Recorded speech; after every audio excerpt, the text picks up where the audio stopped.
In this video, I'm going to show you how to create a virtual machine running Windows 11 and running it on VMware Workstation. So a couple of files that you're going to want to get initially if you don't already have them. I'll put the links to these pages in the description of the video. So here we are on the Microsoft page where you would get the ISO image of Windows 11. So you're going to go to this page. You're going to scroll down, and here where it says download Windows 11 disk image, ISO, you're going to select your download here and confirm, etc., and get that file, right?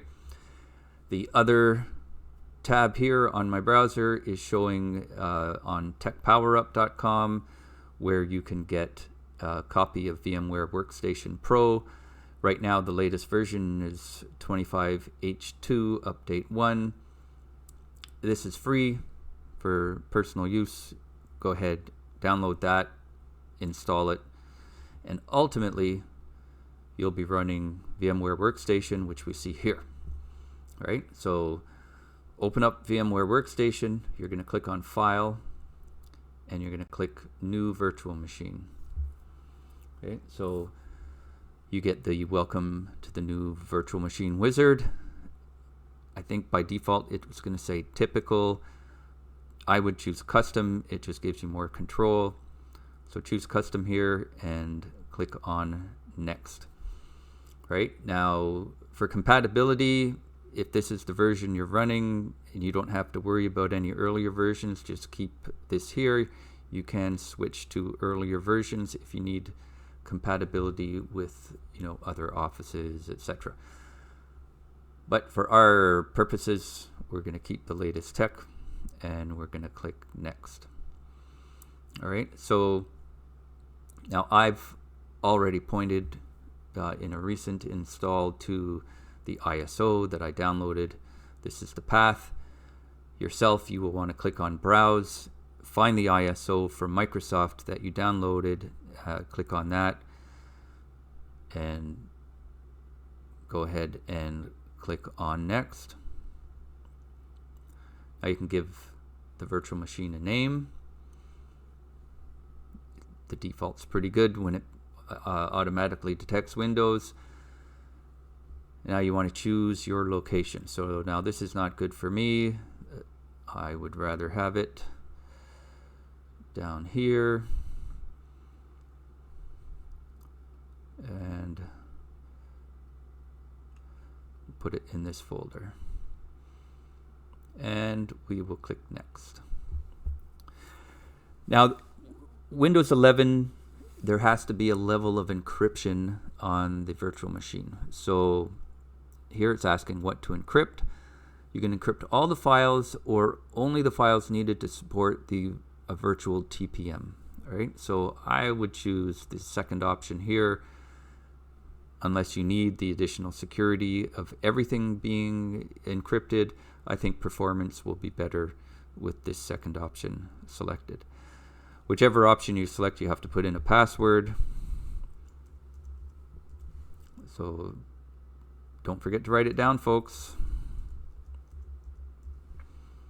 Let's put in a password, and you can choose whether or not you want the password to be remembered in the credential manager. I've chosen to do so here, so we're going to click next. Firmware type, I would keep this on the UEFI. Click next. Now, on my machine, just the way my processor is set up, we'll go one processor with 6 cores.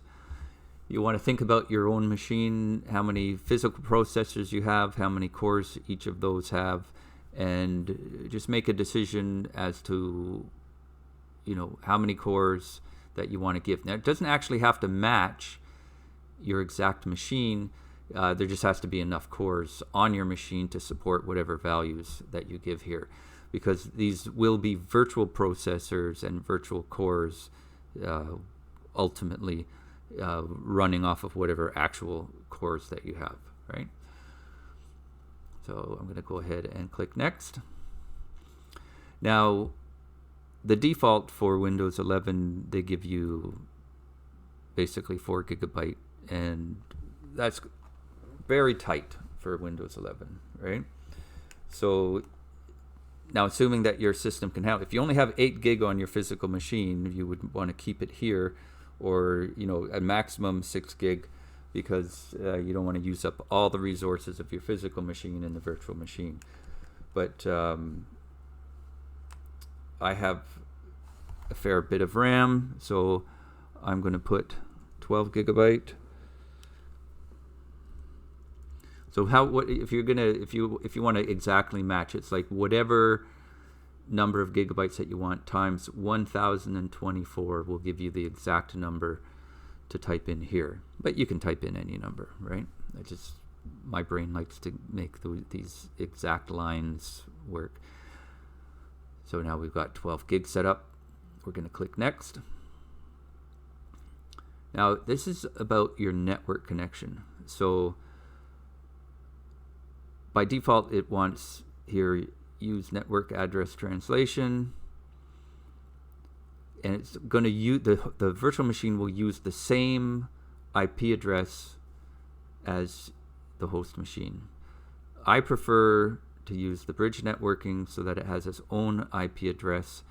It makes it easier, in my opinion, to network virtual machines to each other, etc. Right, and to how would you say, identify them on the network, all that kind of thing, right? So if you want to do any kind of networking with your virtual machine, I would suggest using the bridge networking. And we're going to go ahead and click next. Now this is about the controller types. I think the default would be fine here. We're going to go ahead and click next. It's recommending this here, the NVMe as the disk type. If you want compatibility with older disk utilities, etc., you might want to choose SATA or SCSI or IDE, but we'll go ahead with keeping the recommended bit, and then we'll click next. And here is where you're going to create the disk that Windows 11 is going to be installed on. So, in a normal installation, this would be drive C, right? So, since we're creating a new machine, of course, the default is to create a new virtual disk. So we'll ignore the use an existing virtual disk or use a physical disk. That's more for advanced use, right? So let's go ahead and click next. And again, 64 gigabytes is relatively low for a Windows 11 installation. You'll get Windows 11 on there. There's not going to be a lot of extra room. Of course, it depends what you're going to use the virtual machine for. If it's just kind of like a browser appliance, you're going to go online and do a few simple things. 64 gigabyte would be totally fine, right? But if you're going to install anything meaty, I would probably go ahead and close to double that at least. So I'm just going to say 120 as a reasonable default for an active virtual machine, right? And you have a couple of choices here. You can allocate all of the disk space right now, which would create a 120 gigabyte file, right? That's the most performant. It's going to give you the best performance. The other options here, the default is split the virtual disk into multiple files, which they're saying makes it easier to move the virtual machine to another computer, but it may reduce performance with very large disks, right? My go-to at the moment would be to say store virtual disk as a single file, and what it's going to do, instead of allocating all the disk space now, it's going to just allocate as much disk space as it needs as things happen. And so the disk might start off at, say, 48 gigabyte or whatever after the initial install, and then it would just grow as you add files and install applications, etc., etc. Now, the nice thing about this, of course, even though it's not quite as performant, is that the virtual machine will just use up a lot less space. And then later, what you can do is, if you've installed things, you've removed things, there's been a lot of activity, there's temp files get created and then destroyed. And so, at one point, say your virtual machine needed 100 gig, and so it's grown to be a 100 gig file, but after some cleanup and optimization, actually there's only, say, 65 gigabyte being used on that file. You can go into the settings and you can shrink that file down to save more space on your system. I find that invaluable, particularly when you get into virtual machines. You have a whole bunch of them running. If they all just kind of take up the maximum amount of space that they can, you just have to have bigger and bigger drives. So for space management, this is what I would suggest. If you really need the performance, you got lots of space, go ahead and choose allocate all disk space now. All right, and we'll go ahead and click next. It's going to tell you the name of the disk, based on the name of the virtual machine. You can change that here if you like. Default is fine. We'll go ahead and click next. And here we are ready to create the virtual machine. So there is a customize hardware option here, right? And if we pop in there, we can see, we've got our memory choice, we've got our processors. You could tweak these values at this point if you've decided to change them, right? Here's our link to the ISO, which is basically it's a virtual DVD, right? And it's going to connect at power on, and it's going to connect to the ISO image.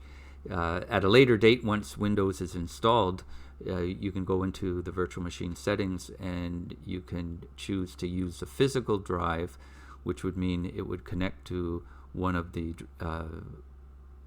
or the only CD DVD drive on your system, right? Assuming that you have such a thing, right? Here's our network settings, right? And these are the kind of things where if you wanted to, you could uncheck connect at power on. For example, if you didn't want the virtual machine to be jumping on the network all the time,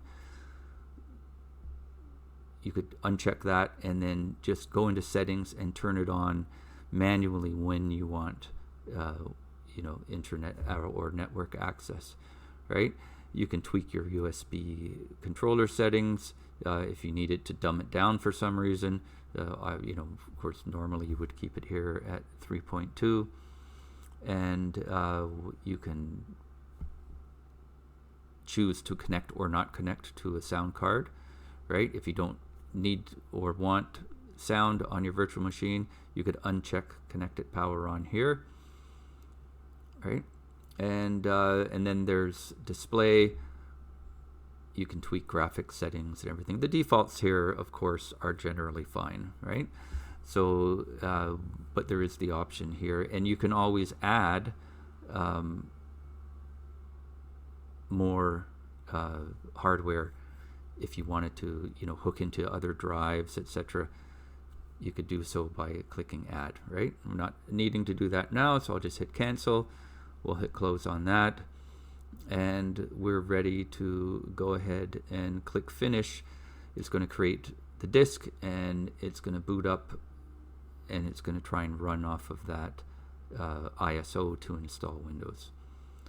So we'll go ahead and click on finish. Here it is creating the disk. Doesn't take too long. Dun dun dun dun.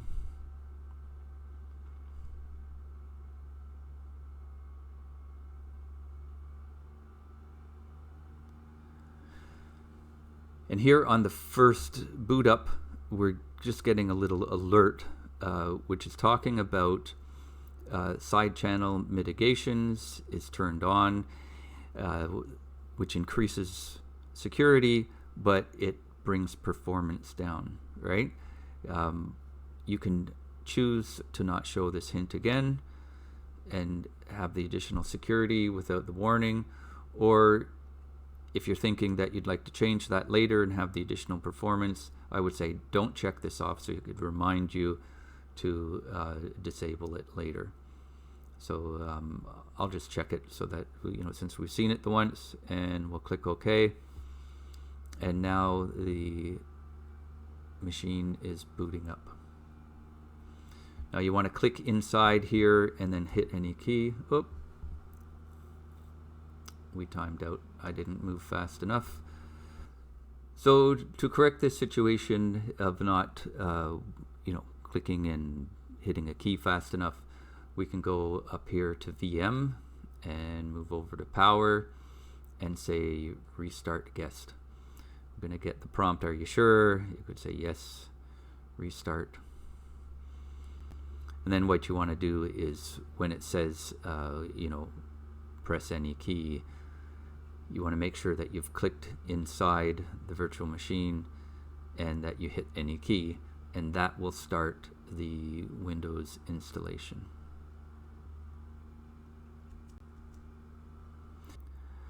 So here we have Windows 11 set up, ready to start. I'm going to run through this whole part in another video because it doesn't have anything really to do with the setting up of the virtual machine. It's the setting up of the operating system, jumping through all the hoops that Microsoft puts in front of you. So if you're interested, check out that video. I'll also link to that in the description below. But this is the key setup that you would need to get Windows 11 virtual machine running on your system.